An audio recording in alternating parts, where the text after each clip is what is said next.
Hello students and welcome to our online classes of Sardar Vallabh bhai Patel English medium school Yawal. हमने last video में subject general science of standard 6 का fourth chapter disaster management का first part देखा था। My name is Mrs Tina Nimbale and today we are going to learn the second part of this chapter. Okay, so let us start with me. Floods floods यानी बाढ़। A frequently occurring natural disaster in all parts of the world is floods. Frequently occurring यानी हमेशा घटने वाली घटना है ये कौन सी? Floods, and it is a natural disaster in all parts of the world. Due to excessive rains in the same place, a river overflows its banks causing a flood. बहुत ज़्यादा हेवी रेन के वजह से और वो भी एक ही जगह पर क्या होता है? A river overflows its banks. नदी के जो किनारे होते हैं वो भर जाते हैं और उसके वजह से फ्लड होता है, क्योंकि ये ओवरफ्लोज होता है। Overflows its banks causing a flood. The water drainage system in big cities falls short when there is a heavy rainfall. ज़्यादा रेन की वजह से क्या होता है? वाटर ड्रेनेज सिस्टम होती है, यानी कि जल निकास सिस्टम होती है इन बिग सिटीज। फॉल्स शॉर्टेज, उसका शॉर्टेज हो जाता है वाटर ड्रेनेज सिस्टम का, resulting in choking of gutters and drainage lines. ज़्यादा हेवी रेन के वजह से क्या होता है? गटर्स चोक हो जाते हैं and drainage lines also.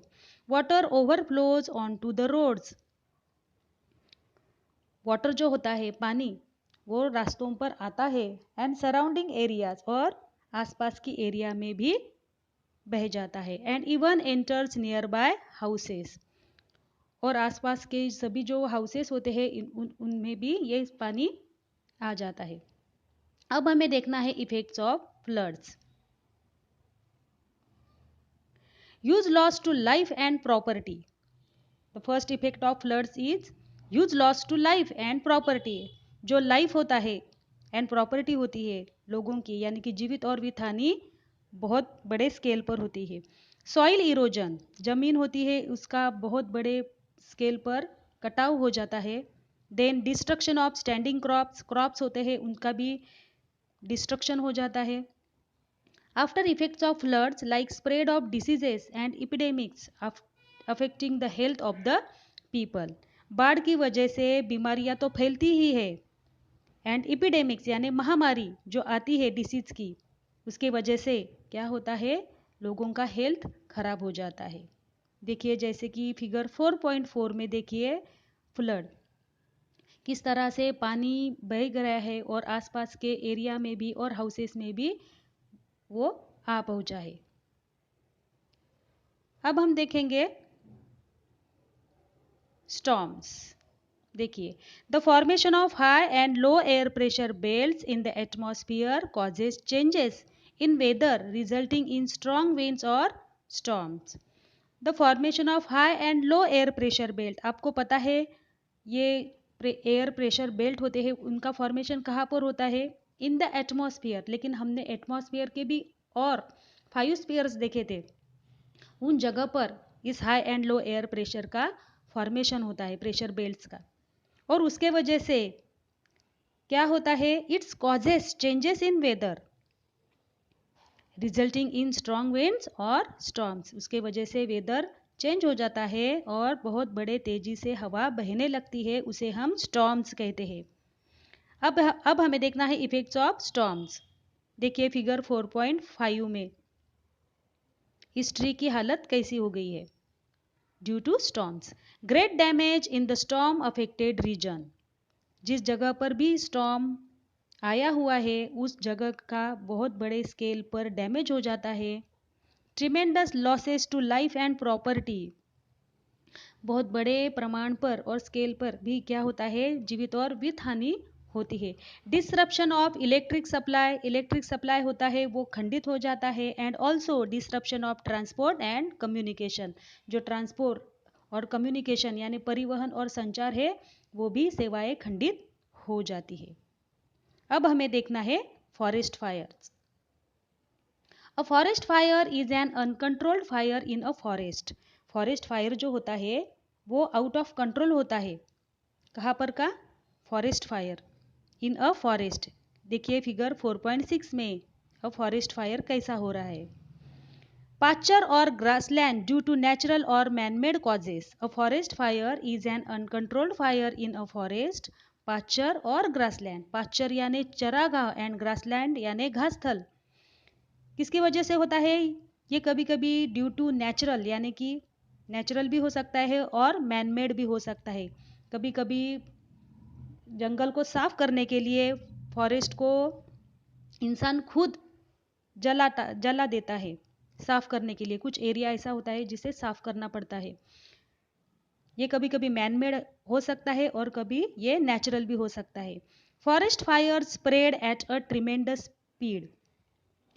Forest fire जो होता है वो बहुत तेजी से फैलता है। अब हमें देखने हैं effects of forest fires. Great damage to natural wealth and biodiversity. बहुत बड़े स्केल पर हमारी नेचुरल संपत्ति जो है वेल्थ एंड जैव विविधता यानी बायोडाइवर्सिटी उसका डैमेज होता है।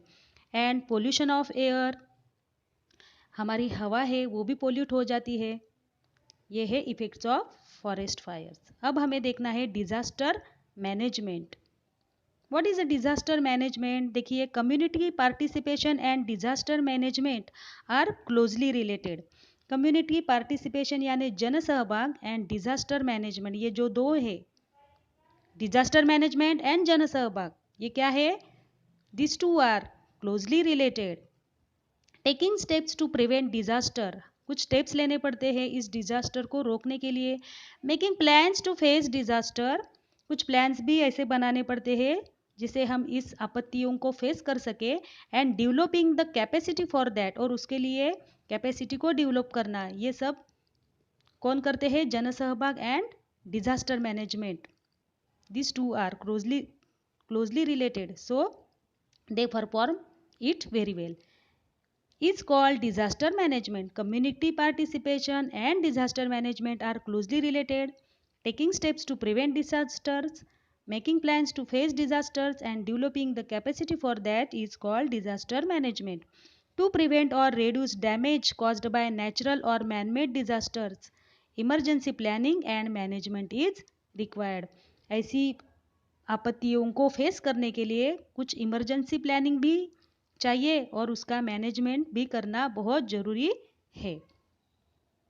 During a disaster helping and supporting each other is our moral responsibility. जब भी कोई विपत्ति यानी आपत्ति महाविनाश भी आया हो तो हमें एक दूसरे की मदद करना हमारा कर्तव्य है।